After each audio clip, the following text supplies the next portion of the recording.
స్తుతించదము. దేవుడిచ్చినటువంటి ఈ గొప్ప అవకాశానికై ఆయనకే స్తుతి వందనములు చెల్లిస్తున్నాము.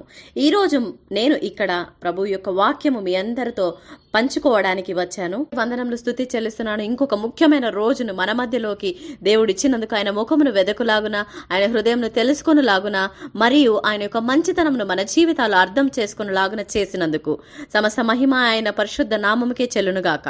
దేవుడు మన జీవితాల్లో ఎప్పుడు అద్భుతంగా ఉన్నాడు, ఎందుకంటే ఆయన దేవుడు. అది మన జీవితాల్లో చాలా చాలా ప్రాముఖ్యమైనటువంటి సత్యము. ఎందుకంటే దేవుడు దేవుడై ఉన్నాడు. ఆయన దేన్ని బట్టి నిరూపించుకోని అవసరం లేదు, ఎందుకంటే ఆయన మన గురించి జాగ్రత్త వహిస్తున్నాడు. ఆయన మనల్ని సృష్టించాడు ఎంతో అద్భుతంగా. మనం ఎందుకు ఇక్కడ ఉన్నాము అనే దానికి ఎల్లప్పుడూ ఒక ఉద్దేశము దేవుడు కలిగి ఉంటాడు. ఆయన మనలో ఉన్న ప్రతి ఒక్కరికి అది వెల్లడి చేస్తాడు. మనం ఎప్పుడైతే ఆయన నమ్ముతామో, ఆయన వాక్యం తట్టుగా మనము తిరిగి ఆయన యొక్క ప్రత్యక్షతలు యేసుక్రీస్తులో ఆయన హృదయం నుండి పొందుకుంటామో, అక్కడ తప్పక రూపాంతరం అనేది ఉంటుంది. మన జీవితం పట్ల ఉన్నటువంటి క్రీస్తు యొక్క ఉద్దేశంను తెలుసుకోగలము. గడిచిన వారం మనం విన్న సందేశము హెబ్రీయులు 11:1, మరియు మనం ఒక సిరీస్ మొదలు పెట్టాము, విశ్వాసమును అర్థం చేసుకోవటం అనే దానిపైన. ఇంతకు ముందు మనము హెబ్రీయులు 11:1 తోటి మన యొక్క ఎపిసోడ్ ని ఆరంభించాము. విశ్వాసం అనున్నది నిరీక్షింపబడు వాటి యొక్క నిజస్వరూపమును అదృశ్యమైనవి యున్నవనుటకు రుజువై ఉన్నది. విశ్వాసముకు సంబంధించిన 2వ ఎపిసోడ్ మొదలు పెట్టక ముందు మనం ఏమి నేర్చుకున్నాము అనే దానిపైన కూడా మనము ఆలోచించాలి. మనము క్రమక్రమంగా అర్థం చేసుకుంటుండగా మనం అర్థం చేసుకోగలము ఎలా మనము ఈ విశ్వాసాన్ని మన అనుదిన జీవితంలో అనువర్తించుకోవాలి అని. ఇది ఎంతో పెద్ద అంశము. అక్కడ ఎన్నో వేరువేరు మార్గములు ద్వారా విశ్వాసం ఎలా పనిచేస్తుంది. పరిపక్వత విషయానికి వచ్చేటప్పటికి ప్రాథమిక విశ్వాసము, పరిపక్వమైన విశ్వాసం మరియు విశ్వాసము నుండి విశ్వాసము. కాబట్టి ప్రార్థించి పరిశుద్ధాత్మ దేవుడిని మనందరితో మాట్లాడమని కోరుదాము. ప్రభువా, మీకు కృతజ్ఞతాస్తుతి చెల్లిస్తున్నాం ఈ అద్భుతమైన రోజు కొరకై. ప్రభువా, మమ్మల్ని మేము మీకు అప్పగించుకుంటూ ప్రతి విధమైన నిరాశ నిస్పృహలని మా హృదయంలో ఉన్న వాటిని తీసివేస్తున్నాము. ఎటువంటి భయమైన వాటన్నిటినీ మీకే అప్పగించుకుంటూ మీ యొద్దకి మేము విరగ్గొట్టబడిన పాత్రలుగా మమ్మల్ని మేము మా జీవితాలను మీకు అప్పగించుకుంటున్నాం. ప్రభువా, మా ఆలోచనలు, మా తలంపులు, మా ఊహలు, మా కోరికలని మీకు అప్పగించుకుంటున్నాము. ప్రభువా, మీకు తెలుసు మేము మనుషులము, మీరు మా పాపములను మీరు క్షమించారు. అవును తండ్రి, నేను ఒక పాపిని అయి ఉండగా మీరు నన్ను క్షమించి నన్ను పిలిచారు. మరియు ప్రభువా, ప్రతి ఒక్కరూ ఎవరైతే వింటున్నారో మీరు వారి హృదయాలను తాకాలని, వారి హృదయాలతో మాట్లాడాలని, ప్రతి విధమైన బాధను తీసివేయమని, మరియు వారికి ఒక నిరీక్షణ ఇవ్వమని నేను ప్రార్థిస్తున్నాను. ప్రభువా, వారిలో ఈ వాక్యము వెళ్ళి వారు ప్రకాశించాలని, లోతుగా విడుదలని వారు పొందుకోవాలని, ప్రభువా అద్భుతములు లెక్కలేనన్ని జరగాలని ప్రార్థిస్తున్నాను. ప్రభువా, వారి హృదయంలో ఉన్నటువంటి ప్రతి విషయము స్థిరపడాలని నేను ప్రార్థిస్తున్నాను. ప్రతి గందరగోళము, సమాధానము రానటువంటి ప్రతి ప్రార్థన సమాధానం రావాలని యేసు నామములో ప్రార్థిస్తూ, ప్రభువా మీకు కృతజ్ఞత స్తుతి చెల్లిస్తూ ఈ యొక్క ఎపిసోడ్ ని మీ ప్రేమగల హస్తములకి ఇస్తూ పరిశుద్ధాత్మ మీకు ఆహ్వానిస్తున్నాము. పరిశుద్ధాత్మ బుద్ధి, జ్ఞాన గ్రహింపులు దయచేయమని, ఈ సందేశం వింటున్న ప్రతి ఒక్కరితో మీరు మాట్లాడమని, మీ నామమే మహిమపరచబడాలని వారి సాక్ష్యాల ద్వారా యేసు నామంలో ప్రార్థిస్తున్నా. ఆమెన్. అవును, ఇది ఎంతో అద్భుతమైనది. మరొకసారి హెబ్రీ 11:1 గురించి మాట్లాడము. ఎప్పుడైనా మనం విశ్వాసం అనే పదం గురించి చూస్తామో అది మాట్లాడేటటువంటి ఒక ప్రక్రియ. దాని అర్థము విశ్వాసం అనేది అనుదినము జరిగేటటువంటి ఒక క్రియ. మీరు విశ్వాసములో అనుదినము పని చేయవలసిందిగా ఉంది. విశ్వాసం అంటే అదేదో మీరు సోమవారము దాన్ని పిలిచి వారం మధ్యలో మర్చిపోయి మళ్ళీ ఆదివారం దాని గురించి గుర్తు చేసుకోవడం కాదు. విశ్వాసం అంటే మీరు మీ అనుదినము దాన్ని సాధన చేస్తూ ఆ విశ్వాసం అనే అనుభవాన్ని పొందుకోవాలి. ఇప్పుడు 2 వేరు విషయాలను చూద్దాము. ఒక్కొక్కసారి విశ్వాసం అంటే మనల్ని మనము బలవంతంగా ఆ విశ్వాసం పొందుకోవడానికి మానసికంగా సిద్ధపరచుకుంటాము దేవుని వాక్యం చదివిన తర్వాత. కానీ విశ్వాసం అనేది మన హృదయాలలో స్థిరపడిపోవాల్సింది.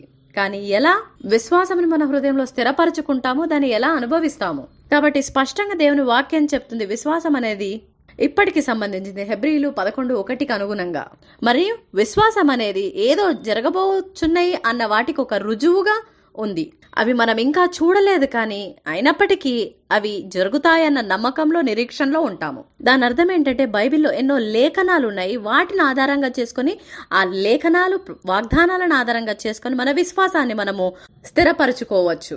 అందువల్ల మనం దేవుని వాక్యం నుంచి ఉన్నటువంటి వాగ్దానాలే కానీ, ప్రత్యక్షతలే కానీ వాటిని సాక్ష్యంగా చేసుకుంటూ మనం వేటి కొరకైతే ప్రార్థన జీవితంలో అడుగుతున్నామో వాటి కొరకు నిరీక్షణ కలిగి ఉంటాము. కనుక మనం ఎప్పుడైతే మన విన్నపములు, మన ప్రార్థన అంశములు దేవుని యొక్క సన్నిధిలో ఆయన పాదముల దగ్గరికి తెస్తామో, ప్రాథమికమైన సిద్ధాంతమైనటువంటి దేవుని వాక్యమే ఆధారపూరితమైనటువంటి పునాదిగా మనం నిర్మించుకుంటున్నాం ప్రార్థనలో. కాబట్టి దేవుని వాక్యము ద్వారా మన ప్రాంతాలైతే కదలిక అవసరమని అనుకుంటామో అక్కడ దేవుడు కార్యము చేయమని కోరుతాము. అప్పుడు మనము దేవుడు ఎలా పనిచేస్తాడు అనే గ్రహింపు తెచ్చుకొని వేరువేరు మనుషుల్లో దేవుడు ఎలా వారిని అప్పగించుకున్న తర్వాత కార్యాలు చేశాడు అనేది గ్రహిస్తాము. మరియు మనం ఇంకొకటి కూడా అర్థం చేసుకుంటాం, విశ్వాసం ద్వారా వారెప్పుడు నిరీక్షించనివి కూడా ఎలా పొందుకోగలిగారు అని. కాబట్టి విశ్వాసం అంటే మనము దేవుని వాక్యమును నమ్ముటయే. అది చాలా చాలా ప్రాముఖ్యమైనది. ఈ రోజు మనం కేవలం కూర్చొని ప్రార్థన చేస్తూ లేదా ఉపవాసం ఉంటూ దేవుని యొక్క వాక్యానికి సంబంధించేటువంటి ఆధార గీతని వెంబడించనిచో, దేవుని వాక్యానికి సంబంధించిన గ్రహింపు కానీ ఆయన వాక్యం పట్ల ధ్యానము కానీ లేని ఎడల అది మంచిది కాదు. కనీసం మనము 5 నిమిషాలన్నా దేవుని యొద్ద సన్నిధిలో సమయం గడపాలి. దేవుని వాక్యాన్ని చదివి ధ్యానించి ప్రత్యక్షతని పొందుకోగలగాలి. ఆ లేఖనాల్లో ఏదో ఒకటి చాలా వ్యత్యాసముగా మనకు తాకుతూ ఉంటుంది మన హృదయాలని. అప్పుడు మనం ప్రత్యక్షత కలిగి ఉంటాం. ఆ ప్రత్యక్షత మన హృదయాలని తాకినప్పుడు విశ్వాసం అనేది ఇంకా బలంగా అవుతుంది. ఆ లేఖనం పైన నీకున్నటువంటి నమ్మకమే ఒక శక్తివంతమైన ఆయుధంగా మారుతుంది. ఎప్పుడైతే ఆ శక్తివంతమైన ఆయుధము తయారవుతుందో మీరు అనేకమైనవి ఆ ప్రత్యక్షతల మీద నిర్మించుకోవచ్చు. అప్పుడు ఆ ప్రత్యక్షతల ద్వారానే విశ్వాసం అనే కొండ తయారవుతుంది. నేను నమ్ముతున్నాను మీరు అర్థం చేసుకోగలుగుతారు అని. అయితే నేను అనుకుంటున్నాను ఇది ఒక ప్రక్రియ వంటిది. ఇది అనుదినము మనము క్రియాశీలకం చేసుకుంటూ ఉండాలి. లేకపోతే ఒక్కరోజు జరిగే క్రియ అయితే విశ్వాసం అంతా వ్యర్థమైపోతూ ఉంటుంది. మీరు అనుకుంటూ ఉంటారు దేవుడు చాలా దూరంగా ఉన్నాడు, నా ప్రార్థనలకి సమాధానాలు రావట్లేదని. బహుశా ఆయన సమాధానము గతంలో ఇచ్చి ఉండవచ్చు, కానీ అకస్మాత్తుగా ఇప్పుడు మీ ఉద్దేశాన్ని మీరు మార్చుకోవచ్చు. చాలా దూరంగా ఉన్నాడు, ఆయన మనకి దగ్గరగా లేడు, మీ జీవితం ఏమవబోతున్నదో మీకు ఎటువంటి ఆచూకీ తెలియట్లేదు. దేవుడు ఎప్పుడు మనకి దూరంగా వెళ్ళడు. సమస్త విశ్వం అంతా ఆయన మహిమ కిందనే నడుస్తుంది. అన్యులతో సహా అందరికీ ఆయన కృప సరిపోయేంతగా ఉన్నప్పుడు మరి ఎందుకు మనము క్రీస్తులో ఉన్నటువంటి విశ్వాసులకు అర్థం కావట్లేదు? కాబట్టి ఇది మన మనస్తత్వమే దేవుడి నుంచి మనల్ని దూరం చేసేది. మరియు మన మనసులో దేవుడు మనకు దూరంగా ఉన్నాడు, ఆయన మన ప్రార్థనలో ఆలకించట్లేదు అన్నటువంటి భ్రమను కలగచేస్తున్నాయి. కానీ ఇది సాధారణంగా మన వైపుగా నుంచే వచ్చేది. మీరు ఇంకా దేవుడు ఒకరికొకరు సహకరించుకోవాలి. ఒకవేళ అలా చేస్తే జీవితాల్లో ఎలా అద్భుతము జరుగుతుందో చూడగలుగుతారు. ఒక్క వ్యక్తి మాత్రమే ఆడేటటువంటి ఆట కాదు, కానీ దేవుడు ఆయన ఆత్మ ద్వారా మనలో ఉన్న ప్రతి ఒక్కరిని చేరాలని కోరుతున్నాడు. ఆయన ఆత్మ అంటే ఆయన వాక్యమే. బైబిల్లో రాయబడిన ప్రతి వాక్యం పరిశుద్ధాత్మ ద్వారా రాయబడి ప్రచురించబడింది. మనం బైబిల్లో చూస్తున్నటువంటి ప్రతి పదము అక్షరము పరిశుద్ధాత్మ ద్వారానే రాయబడింది. పరిశుద్ధాత్మ శ్వాస వదిలినటువంటి లేఖనాల ద్వారా మనము ప్రేరేపించబడుతుంటాము. అంటే దాని అర్థము ప్రతి లేఖనము ప్రస్తుతానికి సంబంధించింది. అది ఏదో నిన్నటికో లేదా రేపటికి సంబంధించిందో కాదు, కానీ అనుదినము మన సమస్యల కొరకై ఆధారపడవలసినది. మనము ఈ రోజు ఇంకొక భాగం చూద్దాము, విశ్వాసం ఎలా వస్తుంది అని. మనం చాలాసార్లు బోధించుచుండగా విన్నాము, విశ్వాసము వినుట వల్ల కలుగును, దేవుని వాక్యం వినుట వల్ల కలుగును. ఇప్పుడు మీరు అర్థం చేసుకోవాలి, ఈ లేఖనానికి 2 భాగాలు ఉన్నాయని. మొదటిది మనము రోమా 10:17లో చదవవచ్చు. కాగా వినుట వలన విశ్వాసం కలుగును, వినుట క్రీస్తును కూర్చిన మాటల వలన కలుగును. ఇంకో రకంగా చెప్పాలంటే విశ్వాసం ప్రసంగాలు, సందేశాలు వినడం వల్ల కలుగును, మరియు దేవుని వాక్యం నుంచి వచ్చే సందేశాల వల్ల కలుగును. కాబట్టి ఇక్కడ 2 భాగాలుగా మనం చూస్తున్నాము. మనం ఆ 2 భాగాలను విడిచిపెట్టి మనము మన జీవిత ప్రయాణంలో విశ్వాసం వినుట వల్ల కలుగునని తెలుసుకుంటాము. అప్పుడు మనం మర్చిపోతుంటాము ఈ లేఖనానికి 2 భాగాలు ఉన్నాయని. మొదటిది వినుట వల్ల కలుగును, మరియు ఆపి మరలా అది చెప్తుంది ఏంటంటే దేవుని వాక్యం, క్రీస్తు సంబంధించిన వాక్యం వినుట వల్ల కలుగును. కనుక ఇక్కడ లేఖనం మాట్లాడుతున్నటువంటి ఈ 2 రకాల వినుట అనేది ఏంటి? నేను నా చిన్నతనం నుంచి నేర్చుకున్నాను, అది విశ్వాసం వినుట వల్ల కలుగును అని. నేను ఎంతకాలం అయితే దేవుని వాక్యం వింటుంటానో సహజ సిద్ధంగానే విశ్వాసం నా హృదయాన్ని చేరుతుంది, అది నిల్వ చేయబడుతుంది. కానీ ఈ మధ్య కాలంలోనే నేను నేర్చుకున్నాను విశ్వాసము కలుగును లేక వచ్చును అంటే దాని అర్థము అది మనము డిపాజిట్ చేసుకోవాల్సిందిగా ఉంది. అంటే దాంతో మనల్ని నింపుకోవాలి, అంటే క్రియారూపకంగా ఉంది, కొనసాగుతూ ఉంది, అనుదినము ఉపయోగించుకోవాలి. అంటే ఒక క్రియ జరుగుతుంది ఇక్కడ, విశ్వాసము కలుగును వచ్చును అని. కనుక విశ్వాసం అనేది ఒక ఆత్మ, అది మీ వద్దకు నడిచి వచ్చును, ఆకర్షితం అవుతుంది. కాబట్టి వినుట వలన విశ్వాసం మీ వద్దకు వచ్చును. కనుక వినుట, దేవుని వాక్యం వినుట 2 ఉన్నాయి ఇక్కడ. వినుట మీ వినేటటువంటి జ్ఞానేంద్రియాలని క్రియారూపకం చేసుకోవడం గురించి మాట్లాడుతుంది. 5 జ్ఞానేంద్రియాలు కలవు, అవి మనందరికీ తెలుసు. వాటిలో ఒకటేంటి? వినడము. వినడము అంటే మీరు అనుదినము ఏం వింటూ ఉంటారు?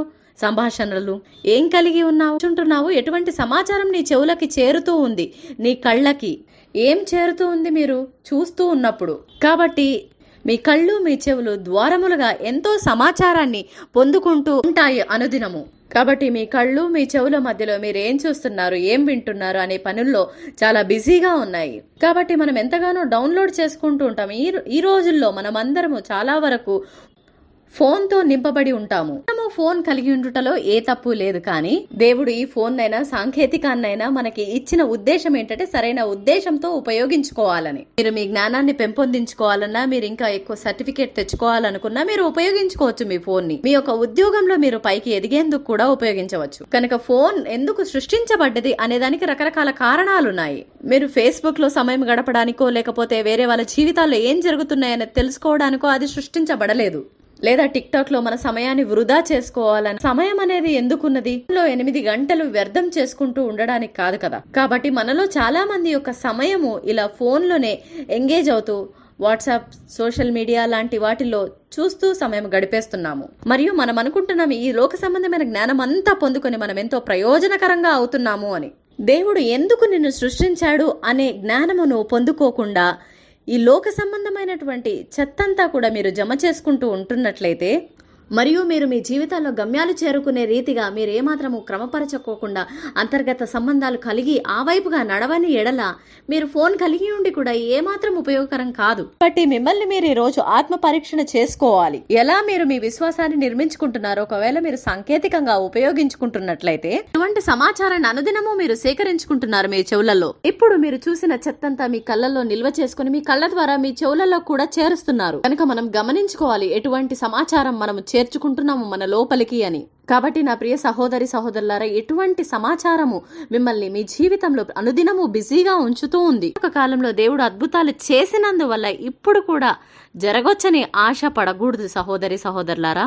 మనము క్రీస్తుతో నడుస్తూ ఉండగా కొంత పరిపక్వతని మన జీవితంలో కలిగించుకుంటూ ఉండాల్సిందే. మనం గతంలో ఆశ పడ్డందువల్ల ఈ రోజు తప్పక అది జరుగుతుంది అని భ్రమలో ఉండకూడదు. యేసుక్రీస్తు విశ్వాసుల జీవితంలోకి మనం ప్రవేశించినప్పుడు దేవుడు ఎల్లప్పుడూ మనల్ని సిద్ధపరచాలని, పరిశుభ్రం చేయాలని, ఉత్తేజపరచాలని, ఈ ప్రక్రియకు గుండా వెళ్ళమని చెప్తూ ఉంటాడు.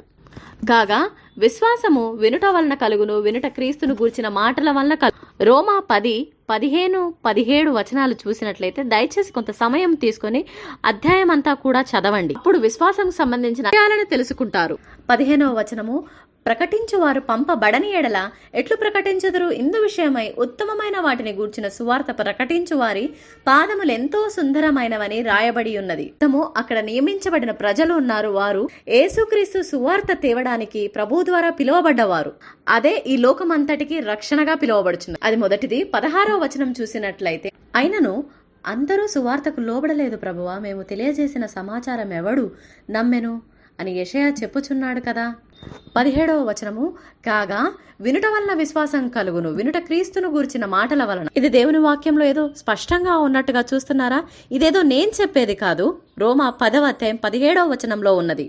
కాగా వినుట వలన విశ్వాసం కలుగును, వినుట క్రీస్తును గూర్చిన మాటల వలన కలుగును. ఇక్కడ దేవుని వాక్యం ఏం చెప్తుందంటే, ప్రజలు పంపబడ్డారు దేవుని వాక్యం బోధించుట కొరకై. మన చుట్టూ పరిచారకులున్నారు. అందుకనే మనం సంఘాలకు వెళ్ళినప్పుడు ఆదివారం పూట మన విశ్వాసాన్ని నిర్మించుకోవాలి. కానీ అంత మాత్రమే కాదు, మన విశ్వాసాన్ని మన అనుదినము దైనందిక జీవితంలో నిర్మించుకుంటూ ఉండాలి. మన రక్షకుడైన ప్రభు అయిన యేసు క్రీస్తుతో మనము వ్యక్తిగత సమయాన్ని గడపాలి. మరియు అనుదినము మనము దేవునితో సంబంధాన్ని నిర్మించుకుంటూ ఉండాలి. మీరు ఎలా అయితే మందిరానికి వెళ్తారో అక్కడ సమయం గడిపి ఆరాధనతో ఆరంభించి, కొన్నిసార్లు మీకు తెలిసిన పాటలు ఉండిండవచ్చు, మీకు నచ్చిన పాటల యొక్క క్రమము, అది ఒక క్రమ పద్ధతిగా మీరు దాన్ని వెంబడిస్తూ ఉంటారు. ఆ పాటల తర్వాత సాక్ష్యాలకి ప్రవేశిస్తాము, ఆ తర్వాత దేవుని వాక్యము, ఆ తర్వాత ప్రార్థన. అప్పుడు మీరు నమ్ముతారు, మీ పాస్టర్ ప్రార్థన చేయబోతున్నారు. ఆ తర్వాత మీరు రాబోయే వారం అంతా కూడా ఎంతో గొప్ప ఆశతో నిరీక్షణతో గడుపుతారు. కాబట్టి అంత మాత్రమేనా ప్రభు మన దగ్గర నుంచి ఆశపడుతున్నది? లేదు సహోదరి సహోదరులారా, మీరు దాన్ని కొనసాగించాలి. ఆ ప్రక్రియని, ఆ క్రమ పద్ధతిని. సోమవారం నుంచి శనివారం వరకు మళ్ళీ మనము సంఘానికి వచ్చేంత వరకు మనం ఎంతో తాజాగా ఉండవలసిందిగా ఉంది. నిజానికి మనము మన మందిరానికి చేరక బయలుదేరక ముందు మన గృహంలోనే మనం నింపబడి ఉంటూ రావాలి మందిరానికి. అంతేకాని ఇలా చేయకూడదు. సంఘముకు వెళ్ళిన తర్వాత సంఘములో నింపబడి ఆ అభిషేకాన్ని మనము వారమంతా కొనసాగించడం ఇది తప్పైన పద్ధతి. సమస్తము కూడా మన ఇంటి నుంచే ఆరంభమవుతూ ఉంటుంది. కనుక మీరు ఇంట్లో చేసే పని ఇంట్లోనే ఉంది. ప్రతి సాక్ష్యము ఇంటి దగ్గర నుంచే ఆరంభమవుతుంది. మీరు ఎక్కడ జీవిస్తున్నారు అది ఇంట్లోనే. ప్రజలు మీ గురించి ఏం ఆలోచిస్తున్నారు, మీరు ఎటువంటి సంబంధాలు మీ సహోదరులతో కలిగి ఉన్నారు, ఇదంతా కూడా ఇంటి దగ్గర నుంచే మొదలవుతుంది. ఈ యొక్క మాదిరిగా ఉండవలసినటువంటి ప్రవర్తన ఇంటి దగ్గర నుంచే మొదలవుతుంది. దేవుని యొక్క వాక్యంలో యథార్థంగా మీరు ఏం చెప్తారు, ఏం చేస్తారు, ఇదంతా ఒక ప్రక్రియగా ఆరంభమవుతుంది మీ ఇంటి వద్ద నుంచే.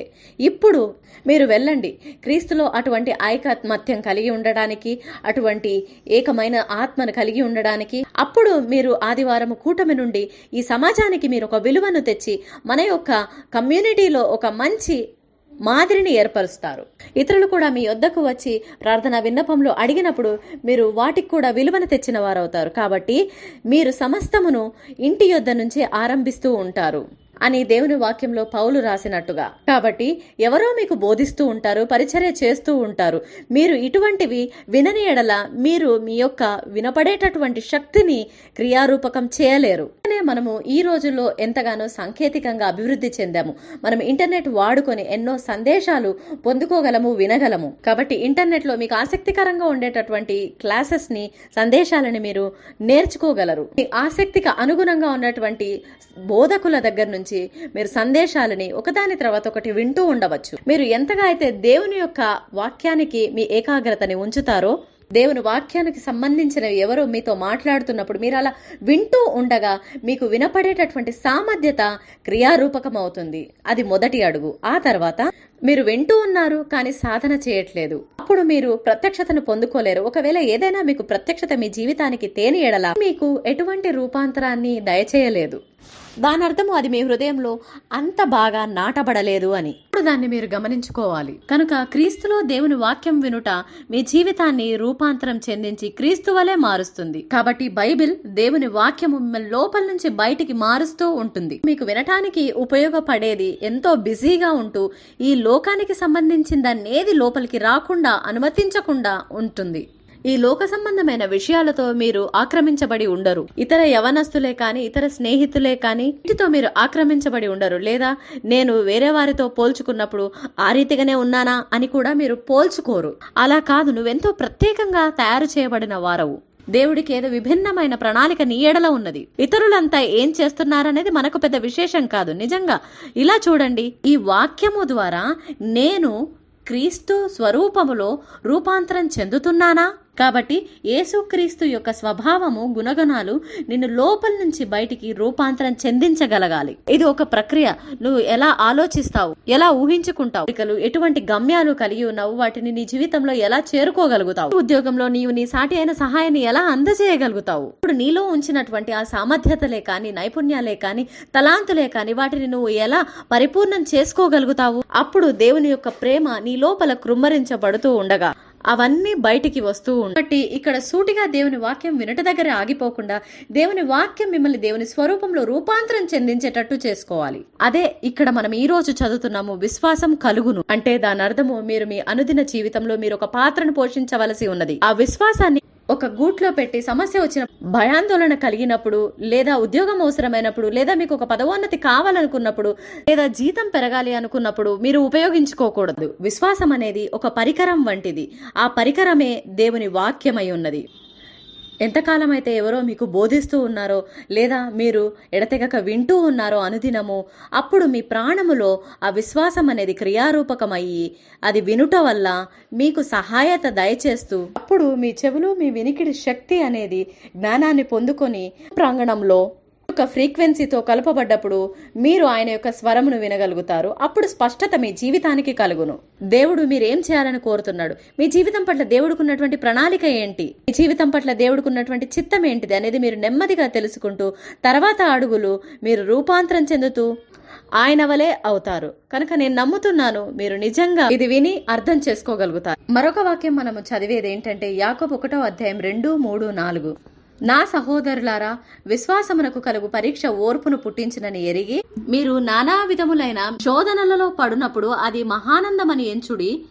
మీరు సంపూర్ణులను అమానాంగులను ఏ విషయంలోనైనా కొదవలేని వారినై ఉండునట్లు ఓర్పు తన క్రియను కొనసాగింపనీయుడి. దాని అర్థము ఓర్పు సహనము కలిగి ఉండాలి. స్థిరత్వము, స్థిరంగా సహించుకోవడము. సహనం అనేది మీ జీవితంలో ఎంతగానో ఎదుగుదలను తెస్తుంది. కనుక మనం దేవుని వాక్యం నుంచి చూస్తున్నట్లయితే విశ్వాసము నుండి ఓర్పు కలుగుచున్నది అని. జీవితాల్లో కొన్ని క్షణాలు ఉండవచ్చు, అప్పుడు మీరు నిరుత్సాహపడుతూ ఉంటారు. కొన్నిసార్లు మీరు అనుకుంటుండవచ్చు మీరు ఎంతో అల్పులుగా ఉన్నారని. కానీ మీరు అలా నిరుత్సాహపడకండి. మీ అందరి కొరకే నేను ఒక శుభవార్తను కలిగి ఉన్నాను. విశ్వాసం అంటే అది ఓర్పుని కలుగజేసేది. ఏదైతే నిన్న పని చేసిందో అది ఈ రోజు బహుశా పని చేయకపోవచ్చు. మీరు అనుకోవచ్చు ఇది జరుగుతుంది అనుకున్నా కానీ జరగలేదే. అప్పుడు మీరు మీ జీవితంలో కొన్ని కష్టాల గుండా వెళ్ళవలసి వస్తుంది. ఇవి మీ కొరకు మంచివే. దాని అర్థం మీరు విశ్వాసం కలిగి లేరని కాదు. కానీ ఆ క్షణాల్లో మీరు మీ జీవితంలో గుర్తు చేసుకోవాల్సింది విశ్వాసం అనేది మీకు ఓర్పును దయచేస్తుంది అని. అది మీలో పట్టుదలని కలిగిస్తుంది. 4వ వచనం ఆ అధ్యాయంలో చూసినట్లయితే మీరు పూర్ణులను అనునాంగులను ఏ విషయంలో నేను కొదవలేని వారినై ఉండునట్లు ఓర్పు తన క్రియను కొనసాగింపనీయుడి. బహుశా ఈ రోజు మీరు ఏదో కొరత కలిగి ఉండవచ్చు. మీరు నేను ఇంతకు ముందు చెప్పినటువంటి వచనాన్ని ధ్యానిస్తూ సాధన చేస్తూ ఉన్నప్పటికీ కూడా రోమా 10:15-17 వచనాలు ఇప్పుడైతే యాకోబుకు వచ్చేటప్పటికి ఇది పూర్తిగా వేరే రకంగా ఉంది. మీరు ఇలా ఆలోచిస్తుండవచ్చు, అవును నేను ఇలా చేస్తూ ఉన్నాను, అయినప్పటికీ కూడా నేను సమాధానం ఈ ప్రత్యేకమైన ప్రార్థనకు పొందుకోలేదే. అది మీ జీవితంలో ఒక క్షణం కావచ్చు. ఆలస్యమైందంటే మిమ్మల్ని తృణీకరించినట్టు కాదు దేవుని సన్నిధిలో. దాని అర్థము మీరు మీ విశ్వాసాన్ని ఒక అడుగు నుంచి ఇంకొక అడుగుకి ఎక్కువ నిర్మించుకుంటూ ఉండాలని అర్థం. అధికము చేసుకోవాలి. దేవుని వాక్యాన్ని నమ్ముతూ మీరు మీ యొక్క ఏకాగ్రతని ఇంకా అభివృద్ధి చేసుకుంటూ ఆయనను నమ్మాలి. కాబట్టి అటువంటి కొన్ని విషయాలు మీ జీవితంలో జరిగినప్పుడు మీరు దయచేసి నిరుత్సాహపడకండి. ఇక్కడ దేవుని వాక్యం చెప్తున్నట్టుగా ఓర్పు అనగా మీరు జ్ఞాపకం ఉంచుకోండి, అటువంటి పరిస్థితుల్లో దేవుడు ఏదో అద్భుతమైనది మీ జీవితాల్లో చేయబోతున్నాడని. హల్లెలూయా. దేవుడు మీ జీవితంలోకి ఏదో ఇచ్చాడు, అది మీకు ఏ రీతిగా ఉపయోగపడట్లేదు, పని చేయట్లేదు అన్నటువంటి విషయం ఏదీ లేదు. ఇక్కడ అన్ని కూడా శత్రువు చెప్పేటటువంటి అబద్ధాలే. శత్రువు వచ్చేది దొంగతనం చేయడానికి, చంపడానికి, నాశనం చేయడానికి. అవే శత్రువు యొక్క గుణగణాలు. దేవుడు అటువంటి గుణగణాలను కలిగి లేడు. ఆయన మనల్ని చంపడానికి, మనల్ని దోచుకోవడానికి ఆయన రావట్లేదు. మనల్ని నాశనం చేయడానికి ఆయన రాబోవట్లేదు. అటువంటి ఆలోచనలన్నీ కూడా అపవాది చెప్పేటటువంటి అబద్ధాలే. ఒకవేళ మీరు అటువంటి ఆలోచనలే కలిగి ఉన్నట్లయితే, ఎక్కడైతే దేవుడు నా ప్రార్థనలకి సమాధానాలు ఇవ్వట్లేదు, ఇవన్నీ అబద్ధాలే. దాని అర్థము అపవాది యొక్క ఆలోచనలతో మీరేదో సంబంధం కలిగి ఉన్నారు. అటువంటివన్నిటినీ మీరు కత్తిరించేయాలి. ఈ రోజు మీ హృదయం నుండి వాటన్నిటినీ ఒక డస్ట్బిన్ లో తోసివేయండి. నేను మీ అందరినీ ప్రోత్సహించాలని కోరుతున్నాను. ఈ 4వ వచనంలో నమ్మకం ఉంచండి. మీ జీవితంలో కలిగేటటువంటి ఆ పరిస్థితులే కానీ, సంబంధాలే కానీ మీ విశ్వాసంను బలముగా చేసే వాటిగా ఉండాలి. ముగింపుకు కానీ, ఫిర్యాదులకు కానీ, గునిగి సనగటాలకు కానీ మీరు అనుమతించకండి. మీ జీవితంలో ప్రభు నుంచి పారిపోకుండా నేను బ్రతిమిలాడుతున్నాను. మీరు ప్రభు యొద్దకు ఇంకా సన్నిహితంగా చేరుకోండి. మరియు దేవుని యొక్క హృదయాన్ని అర్థం చేసుకోండి. ఎందుకు ఆలస్యం అవుతుంది ఈ పరిస్థితిలో, లేదా ఈ సందర్భంలో ఇటువంటి సమస్యని దేవుడు ఎందుకు అనుమతించాడు జీవితంలో. మరియు మనము దేవుని వాక్యంలో చూసుకున్నట్లయితే మీరు సంపూర్ణులను అనునాంగులను ఏ విషయంలోనైనా కుదవలేని వారునై ఉండునట్లు ఓర్పు తన క్రియను కొనసాగింపనీయుడి. దాని అర్థం ఏంటంటే మీకు రెండంతల ఆశీర్వాదమును మీరు కలిగి ఉన్నారు. రెండంతల అభివృద్ధి మీ జీవితంలో ఉంది. రెండంతల దేవుని మంచితనం మీరు చూడబోచున్నారు. అది ఆర్థికంగా కావచ్చు, ఆరోగ్య విషయంలో కావచ్చు, ఆత్మీయ జీవితంలో కావచ్చు. ఈ సమస్త విషయాలు కూడా ఒక గుంపుగా మందగా మీ జీవితంలో మీరు ఎప్పుడైతే మీ జీవిత విశ్వాస ప్రయాణాన్ని జయిస్తారో అవన్నీ చూడగలుగుతారు. అవును నా ప్రియ సహోదరి సహోదరులారా, ఈ రోజు ఎందరో ఇటువంటి పరిస్థితుల్లో ఉన్నారు. వారి ప్రార్థనలు సమాధానం ఇవ్వబడలేదు అనుకుంటారు. వాళ్ళు ఎంతో అలసిపోయి ఉంటారు. బహుశా వారు ఇంకిక్కడ ఏం విశేషం లేదు, నేను విడిచిపెట్టేస్తే ఉత్తమము అని. లేదు నా సహోదరి సహోదరులారా, ఎప్పటికీ మీరు విడిచిపెట్టకండి దేవుణ్ణి. ఇశ్రాయేలీలు చేసినటువంటి అతిపెద్ద తప్పు అదే. వాళ్ళెప్పుడు గునిగి సనగడానికి ప్రయత్నిస్తూ ఉన్నారు. వారు ఒక చెక్ లిస్ట్ ని కలిగి ఉన్నారు. ఇవన్నీ దేవుడు చేస్తున్నాడు అని టిక్ పెట్టుకుంటూ ఏవో కొన్ని విషయాలు చేయకపోతే ఆ సమయంలో దేవుడు ఎందుకు ఇవ్వలేదు? సిద్ధంగా లేరనా? వారికి ఇవ్వటం అది సరైన పని కాదేమో. దేవుడు వారి కొరకు ఉత్తమమైన ప్రణాళికను కలిగి ఉన్నాడు కనుక నీవు దాన్ని అర్థం చేసుకోవాల్సిందిగా ఉన్నది. దానివల్ల మీరు ఆ శత్రువుని మీ హృదయాన్ని పరిపాలించే అనుమతి మీరు ఇవ్వరు. మీరు నిరాశలో కానీ, నిస్పృహలో కానీ, ఆత్మహత్య చేసుకోవాలన్న ఆలోచనలలో ఈ అనవసరమైన ఆలోచనలన్నీ కూడా శత్రువు దొంగలించడానికి, చంపడానికి, నాశనం చేయడానికి వస్తాడు.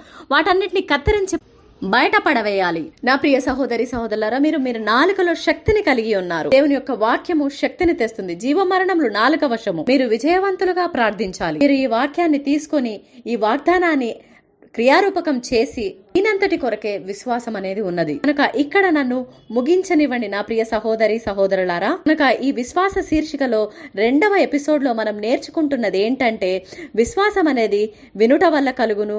వినుట అనేది ఇప్పటికే కాదు కానీ అనుదినము దేవుని వాక్యం వినుట వల్ల మనము క్రీస్తు స్వరూపంలోకి రూపాంతరం చెందబడతాము. 2వ చాలా ప్రాముఖ్యమైన విషయం ఏంటంటే, మీ విశ్వాస ప్రయాణంలో కొన్ని సంఘటనలు సందర్భాలలో మీరు పడిపోయినప్పుడు మీరు నిరుత్సాహపడకండి, నిస్పృహ చెందకండి. ఎంతో అద్భుతమైన ప్యాకేజ్ ని ఇస్తాడు ఆయన. మిమ్మల్ని వాటితో ఆశ్చర్యపరుస్తూ అద్భుతాలు చేస్తాడు. మీరు ఎన్నో సాక్ష్యాలని ఆనందించుటకు కలిగి ఉండబోతున్నారు.